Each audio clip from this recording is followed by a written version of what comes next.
Hassan Rouhani has won the Iranian presidential election. The result was announced by the Interior Ministry. These are the final figures. The moderate cleric won with 18 million votes. His closest rival, Tehran's conservative mayor, Mohammad Bagher has won 6 million votes. He's followed by two other conservative candidates, Saeed Jalili with just over 4 million votes and Mohsen Rezai, who has won around 3.8 million votes. Soraya Lennie reports.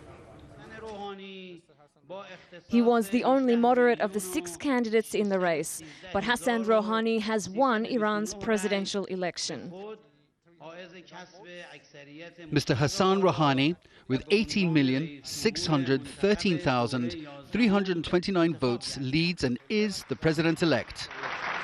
While the official announcement came from the Ministry of Interior, it still needs to have the approval of the Guardian Council. But the numbers are clear. The Iranian people have voted overwhelmingly against the conservative options on offer and in favour of Hassan Rouhani. But it's been a surprise to those who predicted this would be a much more fragmented race. Just 2 weeks ago, he was the unlikely front-runner. But in an effort to shore up support for one moderate candidate, Mohammad Reza Aref withdrew from the race in support of Hassan Rouhani. Another prominent reformist, Mohammad Khatami, gave him his backing, and centrist former President Ali Akbar Hashemi Rafsanjani came out early to say this was the most democratic election in the world. Rouhani's supporters are hoping his presidency will bring change. But all 6 of the presidential candidates were approved by the powerful Guardian Council. Rouhani himself is not a true reformist, but he is more moderate than his 5 opponents.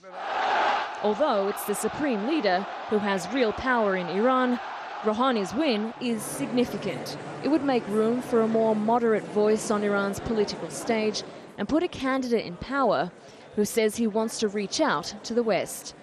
Soraya, Lennie, Al Jazeera, Tehran.